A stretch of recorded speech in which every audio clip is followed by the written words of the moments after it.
going to ask you about that too. So what's your biggest tip? There is a don't mind. I'll disclose it to you, Beth. Thank you. There's actually a story to go if you've got time for it. So the day of my biggest tip was on the FA Cup final day 2016. Tell Americans so the what FA that means. FA Cup final day, Football Association Cup, is one of the oldest competitions in the world, let alone football competitions. It's been going on since the late 1800s, and it's a British institution basically, because it's the best football teams in the country. They compete all year round to then have the cup final at Wembley, and then the people in my life sit down to watch it. Of course. It feels like the whole country does, but it'll get millions of views. It's like our Super Bowl, except it's not that big. It's just a football match. But 2016, it was Crystal Palace, Man United, Manchester United, and I really wanted to watch it. I'd done my first round during the day, and then the caddy manager at the time, this is my third year of caddying, so the caddy manager at the time was Fraser Riddler, really nice guy, gave me a chance to do a lot of loops around the links. But he had said on this day that I've got a VIP job for you later on. So you go away, you get your lunch, you come back, VIP job. And the problem is that when the caddy manager tells you you've got a VIP job, it normally means that it's a job that no one else wants to do. So it's normally it's very important that you do this job, because no one else wants to do it, and I'm screwed if you don't do it. But so I go away, and I've got maybe it's 5:40, 5:50 on the old course, and show up, no one around. And then I see a family of 4 show up, basically. Canadian. I don't know if you've got Canadian listeners, but I'm maybe about to be disparaging towards Canada in general, but we can edit that out, right? I'm Canadian. He is. Okay, I'll go easy. But notoriously, the tips from Americans are generally higher than Canadians. Oh, interesting. That's the diplomatic way of putting it. So, VIP job, first tee, I find out they're Canadian. It's not looking great. I'm missing a cup final for this. It's going to be long. They've all got hire clubs, which is also never a great sign, that's a is trigger. it? Yeah. They've got their own clubs. They haven't brought their clubs over. Yeah. But anyway, they're nice people. So, get on the first tee. We figure out their levels of golf. They've got varying levels of golf. There's the dad, the daughter, her boyfriend, and the son. Okay. They want me to carry the daughter's bag. And to be fair, she had a nice swing. Okay. She could hit it 100 yards down the middle every time, like just 100. Okay. Plot it like leapfrog kind of thing down the middle, and that's fine. But they want me to carry her bag. I don't know, this modern world in which we live in, women can't carry golf bags or something like that. I don't know. Of course not. Apparently. So I'm carrying her bag.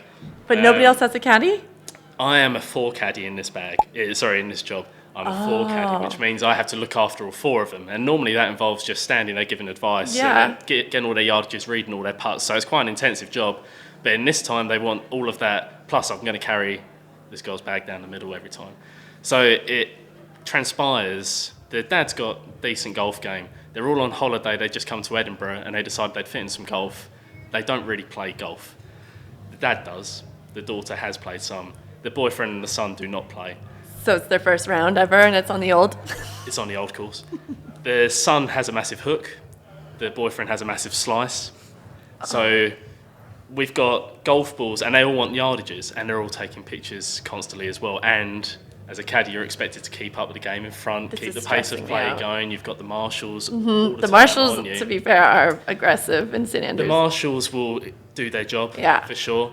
But we are encouraged not to let people through. We've got to keep up with the game in front. Okay. If you're letting people through, you're a terrible caddy, and then you get a reputation. We can't have that. Yeah. It's just not good, and that's not good for the shack hierarchy. So anyway, we've got a slicer, we've got a hooker, we've got a girl that we're keeping down the middle, and we've got a dad who can kind of play golf, and they all want help all the time. So as you all know, front 9 of the old course, if you slice it all the time, where do you end up? You end up on the new course. Extra green fee over there every time we go over there. So I've got this guy over here, and I'm having to go find his ball, shout 4 all the time because there's people there constantly. And then I've got this guy hooking it onto every back 9 hole of the old course into other people. So we're having to shout 4 for him every time, plus go over there, keep him out of the way of harm, get the yardages, then follow it. And then obviously their second shots aren't much better. No. So then I'm having to get back to the girl in the middle every time who's leapfrogging 100 yards at a time because I've got her clubs on my back because she can't carry the clubs. Does it take 8 hours? That's it.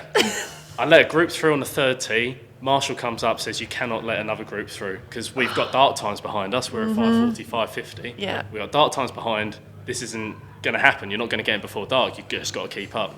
So anyway, continues like this. It's incredibly stressful, but they don't realise it because they're just taking pictures and having a nice time, whatever.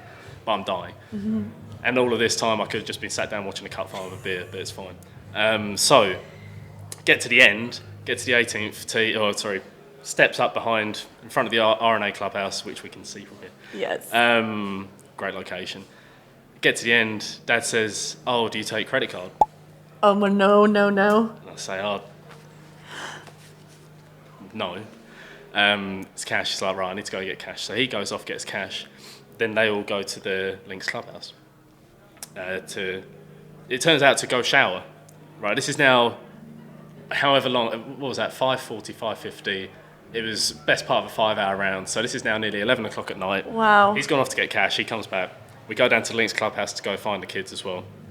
And then I sit outside and I'm watching the highlights of the football outside the Links clubhouse and they disappear.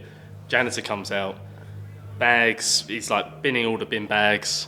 And I say, "Are there people in there?" He says, "Yeah, no, I think the kids are having a shower, so they're going to come out soon, I guess, and the lights are going off." I'm thinking, are these people going to do a runner on me after all of that stress that they've just caused me? And I've had to run around for all of them doing a job of 4 caddies, well, doing a job of like 40 caddies. And he comes out eventually. "Oh yeah, thanks," like it's nothing. Gives me the money and he does it like this. So he shakes your hand, but he puts it like a puts drug it in deal? there. Like a drug deal, you know. And when someone does that, they're not paying you much, are they? Because if you're happy with the amount you're paying someone, you're like that. Yes. You're saying, Making it there's rain. a 50, Yes. there's a 50, you know, Yeah. make it rain. But, so he's done that, and I'm like, he's just stiffed me. He's just gone and got cash, and he's proper stiffed me. And my only explanation can be that, well, I mean, I love Canada now. Yeah. That's the end of the story. Is I love Canada because I think maybe the notes Didn't got know the stuck notes? together. Yeah. But it came into multiple hundreds of pounds. Well, I need to got know to- now. £300 Nice. for one round. There are caddies that have earned more, but that day I truly felt, I've never felt like I've earned £300, but that came But you really did.